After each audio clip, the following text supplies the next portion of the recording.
Hi there, I trust you are well. First of all, I want to start by saying thank you so much for interacting with me in the comment sections of the previous videos, as well as on WhatsApp. I've had interesting questions coming from all of you, some of which I've had to consult colleagues in the field to find out exactly how best to help you. But in any case, thank you so very much. Please keep them coming because we are growing. You're helping me grow. You're helping the nutrition fraternity in Zambia grow. So today, though, it's really on the issue of diabetes, type 2 diabetes to be specific. This is becoming a growing concern in Zambia, and it is disheartening, to say the least, to see a number of young people in their early 30s to about 50, 60 roundabout are suffering from diabetes. Many of us are going around the street undiagnosed. We do not even know whether we are diabetic or not, or pre-diabetic, or could be diabetic. And so I just wanted us to discuss this a little bit more in detail, more particularly on the issue of insulin resistance. How does it happen? What is it? And how do we prevent insulin resistance? Because it's becoming a growing concern, and it's the same insulin resistance that then results in what we call type 2 diabetes. Now, type 1, there are two types. Others have actually said now there is type 5, but I'm not going to get there. Just these two types, type 1 and type 2. Type 1 is the kind where you are born like that, or it happens in your younger years, not really related to lifestyle. But type 2 diabetes, which is the most common, like 95% of diabetics are actually type 2 diabetic. And this hinges a lot on lifestyle. Of course, there could be a number of other reasons, but today, and more specifically, or the most common cause of type 2 diabetes is actually our poor lifestyles. And we think it's convenience. We think driving and escalators and eating a certain way is actually a sign of wealth, it's a sign of convenience, it's a sign of achieving things in life. But unfortunately, it is harming our health. And in particular, today we are talking about type 2 diabetes mellitus. What is insulin resistance, and why or how do we become diabetic? How do we become pre-diabetic? So insulin resistance is really just your body not responding to the insulin it is producing. So the brain communicates to the organ called the pancreas where insulin is formed. And the body communicates and says, okay, there is a lot of glucose that has come in the bloodstream from the food that you've eaten, of course. Can you release insulin so that insulin removes the excess glucose and stores it in the muscle, in the liver, or uses it up? So that communication goes to the pancreas, but then the pancreas releases the insulin, and the insulin is now roaming around unable to do its work for various reasons. Firstly, because it could be that it's defective. So think of it as a key. Imagine the key to jatumeno twa key. Each key has unique teeth that opens the door. And so when that even just one piece of it is broken or has a different shape, it fails to unlock the door. So it fails to unlock the cells of the muscles, the cells of the liver, where this excess glucose is supposed to be stored for later use. That's one type of insulin resistance. So basically, insulin has been released, but the body is not able to utilize it, or it's not able to perform its function. I also like to use the analogy of a mop. It's like, you have a mop. Water has been spilled, but the type of mop that you have, it's not able to remove excess water, right? And most likely it's because of high levels of fats in the body. So oftentimes excessive amounts of fat, especially excessive amount of fats around the organs, would result in your insulin being defective. Or it could be that insulin is being released, but not in sufficient amounts. So you have several cells, but you're only releasing 3 keys.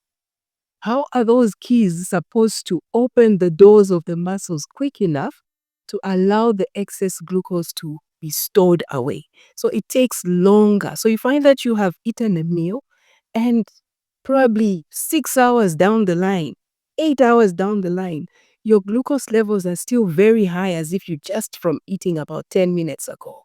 So meaning glucose is being removed from your bloodstream very slowly because of the few insulin keys that are available to remove the glucose.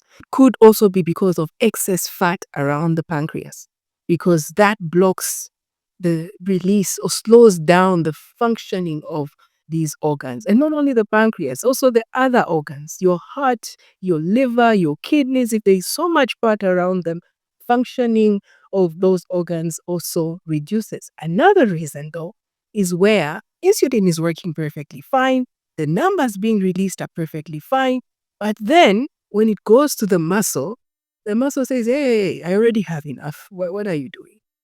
The room is full. Take that stuff elsewhere. Try next door. And insulin goes again next door and tries to open, and the muscle there says, the cell of that muscle there says, look, I already have enough. There is no more room here for you. I can't accommodate more glucose. Please try next door. And it keeps on going like that. And now there is no more room for that. And what does the body now do? Second option. Oh, there's always plan B. And plan B is now, okay, let's create cells where this glucose can be taken to, because we can't, all the muscles are full. So what do? Let's create fat cells. Fat cells are very easy to create, and that's why we gain weight. When you say I've gained weight, it's really more fat cells that have been formed. Either the fat cells are newly formed or existing fat cells that are so stuffed that they can't take anymore, because glucose is then converted to fat and then stored in the fat cells. Now the fat cells become so enlarged, so big, they form another. So they form themselves. They behave a bit like cancerous cells. Chimonga chaikuta chapanga chini. Chimonga chaikuta chapanga chini. Area number, what we normally call or refer to as, the cellulites that you see. Sometimes even when you touch your arm, I don't know, you feel that fat is increasing.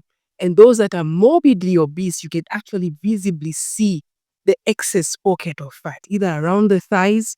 You find that in between the thighs, there's another sort of sac that has been formed, and you wonder, what is this mass? It's really just that excess fat did not know where to go. It's hard to create more cells, and so it creates another part of the body that just looks like a growth on you.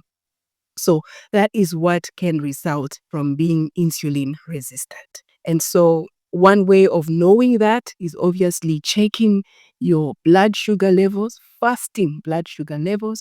So from the time you had your meal, let's say you wake up in the morning, check your blood sugar levels, or go to the clinic. They can actually do a blood test to find out whether or not you are diabetic. It doesn't have to be those rapid tests. Those rapid tests give a clue, but to get detailed information, you need to have your blood drawn and analyzed in the lab for you to know whether you are diabetic or not. So how then do we know that, okay, it's probably time for me to start taking a little bit more care about what I eat? So firstly, if you are obese, okay, in the previous video, in one video, I did share how you can calculate obesity using what we call the body mass index. You can be overweight, not big of a deal, at least not to me. But the obese range, so that is already a risk factor for becoming insulin resistant or developing type 2 diabetes. Also a family history. The immediate family, has there been anyone who's been diabetic? If at all there is or there has been some history of type 2 diabetes, it puts you also at risk of type 2 diabetes. Also, thirdly, it's what we call gestational diabetes. Women out there, if you've been pregnant and you are told that during your pregnancy you developed type 2 diabetes, even if it's gone away, chances of it coming back are high. So basically, your risk is higher of becoming type 2 diabetic.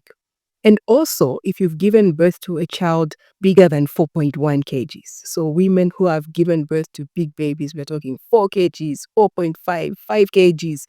That is also a risk. You may not have been diabetic during pregnancy, but the fact that you have given birth to a big baby, that puts you and the child at risk of diabetes. And again, going back to children, I know we've talked a lot about nutrition in children, but going back to children, being obese at birth also puts you at risk of diabetes. Being underweight, so it's both issues here. Being underweight or malnourished, let's just say malnourished, whether overweight or underweight, it actually results in problems in future. Another risk factor is what happened during the time that your mother was carrying you in the womb.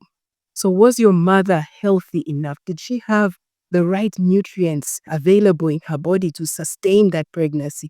Or was it just a pregnancy that was carried in a poor environment with poor nutrition, resulting in a child who is underweight or of low birth weight? Low birth weight children are children born below 2.5 kgs. So already that gives you an indication of the future. This is a child who most likely have non-communicable diseases. And this is happening in Africa on a daily basis. We are having children being born of low birth weight or who are being born 4 kgs, 5 kgs. And both situations will result in this child being obese in future or even developing a non-communicable disease.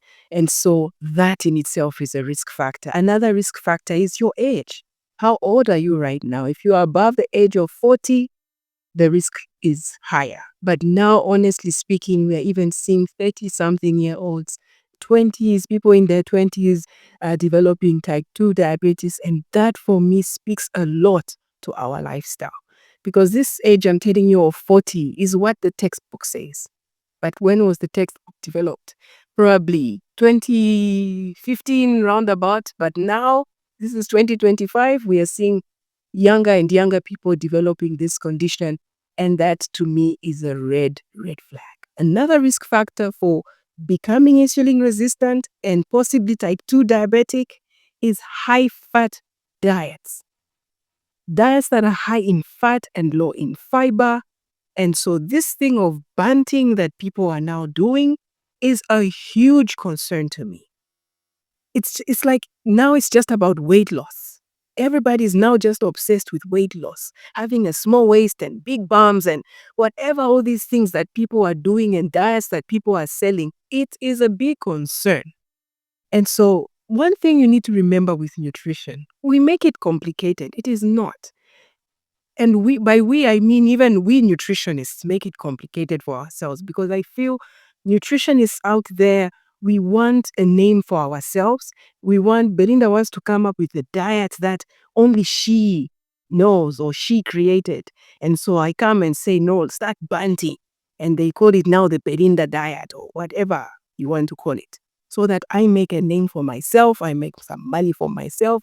But I think it should be beyond that. Let's tell people the truth. Let's help people. I mean, it's about service first before anything else. And so we complicate things. One person will tell you banting. Then you hear Belinda saying, no, it's the fat that now causes this. And it is now you're bombarded with all kinds of information that now confuses you. But again, on the flip side, they are actually encouraging type 2 diabetes because evidence is clear that a diet high in fat increases your triglycerides and will also eventually result in type 2 diabetes. So it's not fat is needed, yes, but can we deal with moderation? Can we strike a balance? Let's not say no, remove carbohydrates. I think there's one person who told me, I'm okay with no carbohydrates at all, I just eat meat. The so-called carnivore diet, all kinds of funny names that people are giving to these diets. Carnivore diet, I only eat meat. I don't eat carbs. I only do this, switch vegetables, and this juicing also that has come. Fiber is good, but it makes sense it can also cause problems. So these extremes that we want to do, and we are now causing all these debates of high fiber is good for you. And then now someone else years down the line will come and say, no, excess is actually a problem. Reduce and now do this. And then the other time again, we are just going round in circles. Going back to our topic of insulin resistance, here is how I propose you consume your food. The reason why we are also becoming insulin resistant is that we are pushing a lot of glucose in our bloodstream. So the key is let's reduce the rate at which insulin is entering our blood. Here is how I propose. And in Shima, we like to eat chikuru so with very little else. Please, let's reduce. Can we increase our veg intake? Remember I said high fat, low fiber is a problem. We are not taking in enough fiber. Zambia has an abundance of vegetables. Eat at least half your plate should be that vegetable. If you've eaten maybe say 2-3 lumps of mishima and you're still hungry, veg up. Don't bevla up, veg up. Because that vegetable, that fiber will slow down the glucose from the nshima from gushing into your blood. That way, insulin has time. Even if you're releasing 3 at that time, those 3 have time to mop out the glucose while you are waiting for your next meal. Another thing, breakfast. I know nutritionists out there would say, no, but don't encourage white bread. I'm trying to be as practical as possible. That is what we have available. If I have to leave my house to go and buy bread nearby, most likely to be white bread. Even the so-called brown bread, for me, it's white bread. It has the same effect on your glucose levels, unless you tell me you're going to go for seed loaf. And I mean proper seed loaf, not seeds on top of the crust of the bread. No, I'm talking about dense bread made from seeds, made from whole grain wheat, dense. But if you're not going to find that, it's quite expensive. And the volume of those loaves are quite small, not enough for the whole family. So if you're going to eat John Cena buns, what I want you to do is not to have it plain. Because what happens is that bread already has sugar, right? Glucose. Then on top of that, you take tea, plain tea. I know this is the standard Zambian breakfast. Plain tea with, I don't know, how many teaspoons of sugar do you put in your tea? Or is it tablespoons? Then you are now hammering John Cena and taking the tea. Nkasako, those who are, the people I see lifting wheelbarrows in town, pushing fowls, those I can excuse. I can excuse to some extent because I know they're using up that energy. But in any case, I still want them. It's not about just energy. It's also about nutrients, right? What are the nutrients in these foods? John Cena doesn't have, I'm sorry. For those who are not Zambian, I'm not talking about John Cena, the actor John Cena. In Zambia, we call buns John Cena. Bear with me because of the bread with muscles. But anyway, yeah, if you're going to eat buns like that, or even your normal white bread, can you add some protein to it? For example, you can add peanut butter. You can also add some good fats. Of course, I said excess fat is a problem, yes, but good fats like avocado, peanut butter is okay.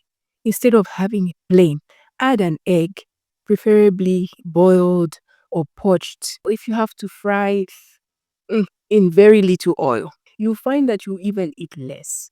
Or put vegetables in it. Lettuce, tomato, onion. Beef it up. Beef it up with something.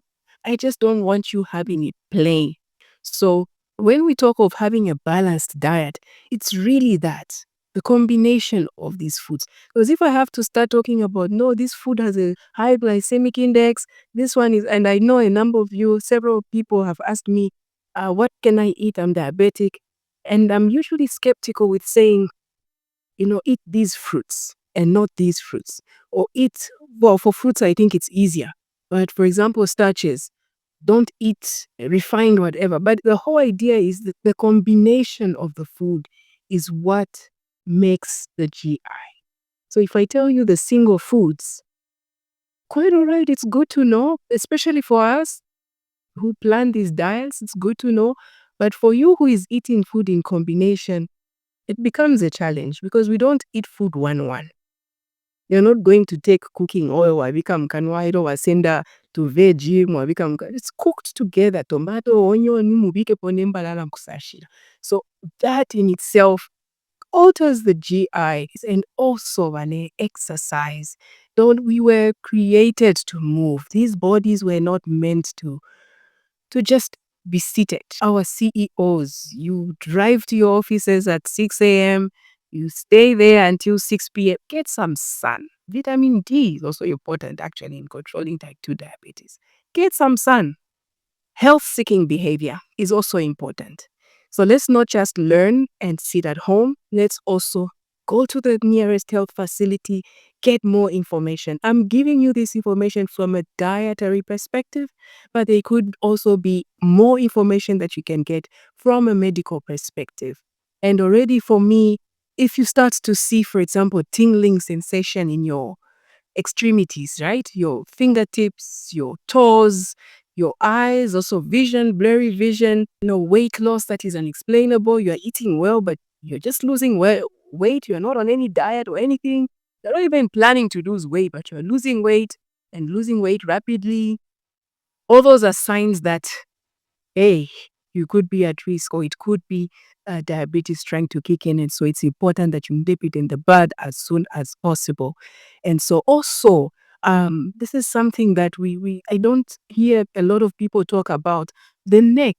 When you start seeing your neck becoming darker than usual, that darkness that is shiny, they're quite significant, but difficult. Now, some will win, but you're seeing that your neck is darker than your face and your chest area. That could be a sign of insulin resistance or type 2 diabetes, whether it's in the early stages or not. It requires that you go to the nearest health facility. High vegetable consumption, lower carbohydrates, of course, no carbohydrates. Not that we are saying no carbohydrates, lower carbohydrates, and preferably with high fiber and some protein. That will take you for every meal. This idea of classifying foods to say these are for the poor, these are for the rich. These foods that you are calling for the poor will save your life. The candolos, the tutes, inswa, inshonkonono. We are talking about protein. Inswa and shonkonono are very high in protein, more protein than beef and chicken. So when you are saying these foods are, and then these are, careful. And I also get this a lot. Someone would say, Belinda, I left the village so I can eat well. Having a monotonous diet can cause fatigue. Even when it's a good food, you resent it. But if you are eating a variety, changing different kinds of food from each group, not same foods all the time, diversify and eat foods together in combination, you will not have that problem. I like our Nigerian counterparts, though their meals are also quite heavy on oil and fats and oils. In excess is not so good. But one thing I appreciate about the West African diet is the way they combine foods. There's always protein somewhere lurking around. There is always vegetable somewhere in the soup, and so that combination is what helps the body to function the way it is supposed to. And in this case, we're talking about insulin resistance. It actually helps to control that. Just ease up on the fats and oils. The frying, let's change our cooking methods. Grilling, much better. Frying to some extent, but again, when you fry, don't char the meat. Don't burn the corners.